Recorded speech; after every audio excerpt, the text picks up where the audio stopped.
Масова заблуда е, че организмът не може да си достави всички необходими вещества от растителното царство. Изисква се наистина малко по-задълбочено запознаване с това, откъде да се набавят и в какви комбинации, но така се култивира отношение към храната и култура на храненето, което е само от полза. Ако досега не си се интересувал какво влиза в тялото ти и какви може да са дългосрочните последици, в този случай започваш да обръщаш внимание точно на тези неща и в крайна сметка се чувстваш много по-жив и енергичен, когато спазваш някакви здравословни норми. Вегетарианството е критерий, по който можем да разберем дали стремежът на човечеството към морално съвършенство е истински. Това е и нравствен проблем. Докато човекът е хищник, не може с чисто сърце да се нарече нравствено същество. Убийството си е убийство. Отнемането на живота, отнемане на живота. Въпрос не само на осъзнаване на храненето, но и на едно дълбоко убеждение, което е свързано с идеята за духа, за духовността, за чистотата.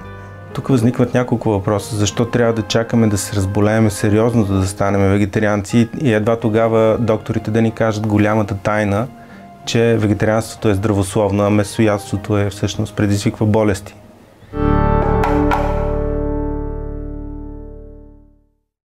Една голяма група вегетарианци, в частност веганите, избират този начин на хранене като решение за неучастие в експлоатацията и убийството на живи същества, животни за храна, дрехи, обувки, козметика и така нататък, което е чисто хуманна и етична мотивация. Екологията също индикира отношение и грижа извън личното благоденствие. Религиозните или верски подбуди пък са част от един цялостен стремеж за духовно израстване. В този смисъл няма съмнение, че просто начин на хранене не е точно определяща характеристика за един вегетарианец. Не понасям вкуса на месо. Освен това имам съпротивление да ям нещо с физиономия и практикувам йога. Не съм била върмесоядец. На първо място дойде вътрешното усещане и желание да спра консумацията на месо. После осъзнах и здравословните причини.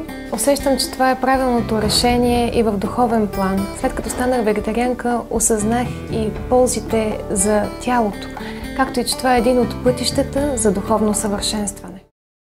Трябва да положим всички усилия, за да се спре произволът с жестокото клане на животни, което освен това подрива моралните ни устои.